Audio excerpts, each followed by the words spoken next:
something yourself that you can tell the fans out there that KD is doing outside of your your fatherhood and your husbandly responsibilities. What's KD doing for fun, or anything else that he's seen out there that's really creative that maybe we wouldn't have seen if not for this stay-at-home thing? You know what I'm on all I'm watching like online is Dave Portnoy at Barstool Sports. This guy is like a genius over there because you see he does those pizza like reviews. You ever see him do those things like the one bite everybody knows the rules type thing? So he's now doing it in his apartment. He's doing frozen pizzas, and like one day, like he's eating a pizza and his like doorbell rang and like a package came in and he mistakenly like showed it on camera, and now he gets hundreds and hundreds of packages to his house every day of people just sending him stuff. Ugh. And now he's turned that into this live Instagram web thing every night at 8 o'clock, and he just opens all these packages. And people are sending him everything. I mean, they're sending him weapons. I mean, he's got samurai swords and axes. People are sending him to get into the adult area. I know we have some kids listening, but it's sending them dildos, and it's insanity. And so I'm watching his pizza reviews. I'm watching him open boxes. He's now turned himself into a day trader, so he day trades during the day. So I watch a little of that, not much, but that's like literally what I'm watching. Is like this guy with all this content. It's like amazing. I'm like I used to make fun of my kids, and I don't know if your kids do this too, where they watch YouTube and they watch other kids like open presents and stuff. Yeah. And like, oh my God, I'm now doing that. Like this is where this like pandemic has gotten me. I am now becoming my kids like that I used to yell at because they would watch other kids like opening up presents and these like eggs and see what's like in them. I'm now doing that. I'm watching Dave Portnoy from Barstool Sports open up packages. Well, that's what I'm doing you're with my time. You're heading down a dark path. Okay. My little guy was doing that a while back. I can't remember the kid's name. The kid's a multimillionaire now, whatever the heck it is. But yeah, I hear that. But that's what I'm doing. And then actually, also what I'm doing. We do the podcast, but I've never really listened to podcasts before, like ever. So I've actually gotten into podcasts. Sean Avery's podcast is amazing. And I've mentioned on here that I had listened to it like once. So I've now been listening to his podcast. It's amazing. He's so good. He's so funny. Give me something that he talked about on the latest one. You know what he did on the latest podcast? He literally just read through the New York Post. And then commented like on literally every article in the New York Post, but like in his own sort of like shtick and his own sort of spin on it. Absolutely hysterical, absolutely hysterical. I recommend. I know we shouldn't be pumping other people's podcasts on ours, but it's amazing. It's so funny. So I'm now. Well, buddy, we're only on once a week, Well, that's true. Everybody, you got to fill up the other. I mean, this is what I'm doing here. I'm sure the fans want to know. They want to know what KD's doing. I'm sure they don't. KD is into, man. What makes KD tick? But I was just saying, watching the unboxing and all that other stuff. I just remember my little guy. I mean, he's 7 now, but this was a few years back. This is when you're like I said, we're home now. But, back then or in any other normal times, you're out working, you're busy and stuff. And I think, when you're a parent and your kids are young and for the first time, the whole technology. And it's crazy, man. You got to stay on top of it because there's some awful crap out there. There's some awful people out there. There's just awful entities. And if you're not on top of it, your kids can end up just being swallowed up by the whole thing. But it got so bad with my little guy, and this was in the beginning. He's like my kids, unless it's for instructional or to do an art thing or whatever, it's just my thing. They're not allowed to watch YouTube because there's just too much stuff that can come in across or click here or search there and there, and if you're not on them, forget about it. It's all over. But he loved this kid. I guess Andy's Toys thing or whatever the heck it was, and I'll never forget how bad it was. That's why I joke around. You're watching these guys now. Obviously, for adults, if you're into a certain thing, whatever the heck it is, for us as musicians, whether it's new gear, new guitars, pedals, effects, and stuff like that, it's great to watch that stuff too, and you just kind of learn and Yeah, I mean, we're all trying to find our way to listen and get into other things. And like I said, our favorite thing, or one of our favorite things, is hockey, and it's just not around anymore. So we got to find different things because, whatever we take care of as far as responsibility for our works, working at home and take care of business, if you're still working or you're not working or you're doing stuff, I mean, it's crazy. Even with me, I've been very busy, just continuing to be creative. I also have a design company, and I still have clients that need their websites up and do stuff. So I'm still working. I'm grateful for that, and they're out there trying to survive. But yeah, in the downtime, like what I did last night, I've been so much, and you can get caught up in the news and tracking everything and all that other stuff. And I just said to my wife last night, I said, look, and it's funny, I'm gonna go watch a war movie to get my mind off things. And I ended up watching 1917, which was just absolutely incredible.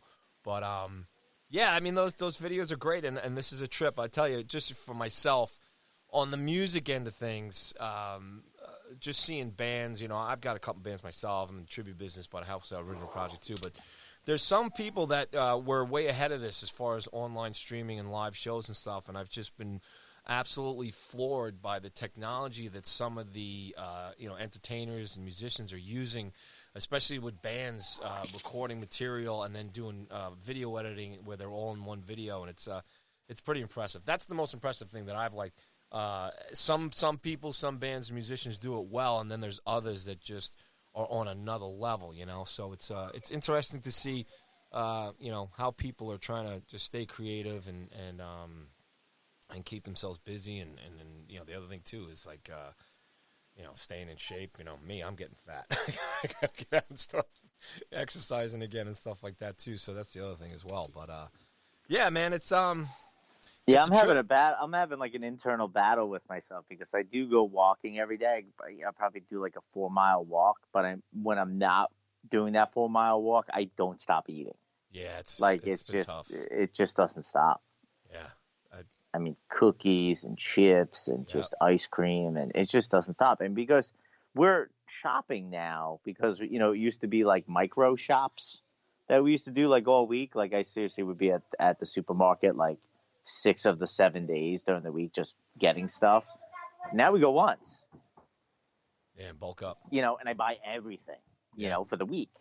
But now I have all this stuff like in my house, and I'm just like, oh my God, there's ice cream, there's chips, there's this, and it's just, it's endless. So I'm like, I have to go on these walks. And that's really where I listen to these podcasts, because I go on these walks, by myself.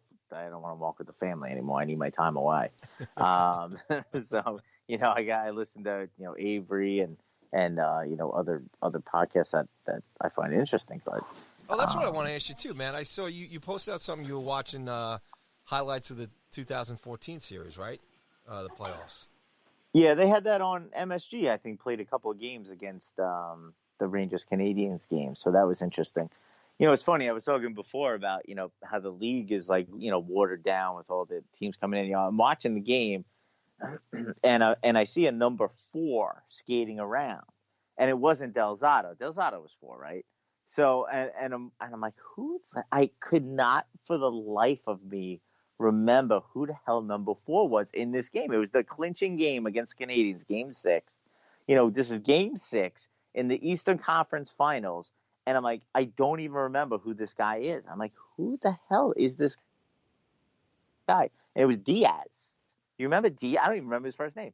Yeah. I'm just like, goodness gracious, is that how bad our defense was? That Diaz was playing in Game 6 of the Eastern Conference. Well, it's funny Finals. because I don't know if it was the last episode, but a couple episodes ago, I was running off the guys that roster, and he was one of them. We were joking around. If you listen back to it, we didn't look on the team. Yeah, well, I mean, we didn't hang on it, and he was in for a short time and stuff like that. But yeah, we had. What was his name? Rafael Diaz. Yeah, that was Rafael. Yeah, my goodness. How good was Lundqvist? Rafael Diaz was on defense. Goodness gracious. Thank God for Lundqvist. Oh, yeah. Old Hank. Will we see him on the ice again? And now the fans are just like, get rid of him. Buy him out. Man, how the mighty have fallen. Well, I mean, Uh, and just to get back to talking about the playoffs and all that stuff. I mean, it's just unbelievable, as sports fans, just to sit here and try and predict, think about, speculate, and when it really when the everybody that's involved with running operations of a multi-billion-dollar sports league, just I mean all of them, the Premier League, the money that's in soccer. I mean, it's just unbelievable where nobody knows. That's just the crazy thing about this right now. It's just the unknown. And all of us as hockey fans, and especially Ranger fans, and enjoying this team and this ride that they've been on, and the what ifs, and this is also too. And here I am, Katie. I'm going to give you one of the last things we'll talk about here is relationships are important too. So these guys now were, and that being a part of a team. You're building relationships. You're getting to know each other on the road. How you guys work, your chemistry on the ice, your mood swings, just how you handle certain things.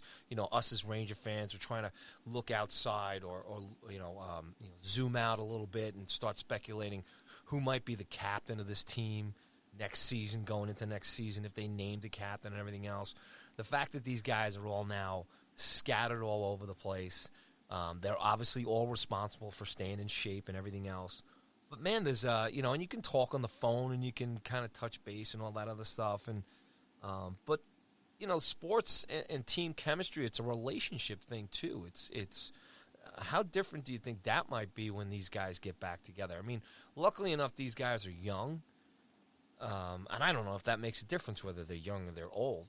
But what's your take there, Katie, on the fact that, because you've always been the hospitality guy and as far as guys' different experiences and their inexperience about, number one, playing in the National Hockey League, being on this team, and here we are as a fan base really falling in love with this team and thinking about the future and everything else. But, because and that's like one of the things we always loved about is the celebrations. Like we talked about that tying goal, Buchnevich there against Colorado, the last big goal they scored, obviously, before the shutdown, and thinking about those guys. And I'm sure, like I said, you miss your teammates, and I think that's one thing. Even during an off season, in a regular year, you kind of look forward to it. You stay in touch with certain guys. Guys like Hank and Zuccarello, the relationship they had, and so on and so forth. But now these guys, they don't see each other. They're not getting to hang out with each other. They're not getting to go through moments together anymore. They're not getting to experience things. So even outside of the training and when and if the leagues come back or whatever, that aspect of it too, they're going to be strangers again. Yeah, and I also think that there's, especially for the Rangers, because I think that they were, and we mentioned it, that tying goal and that Avs game. I think that they all felt that they had something special happening.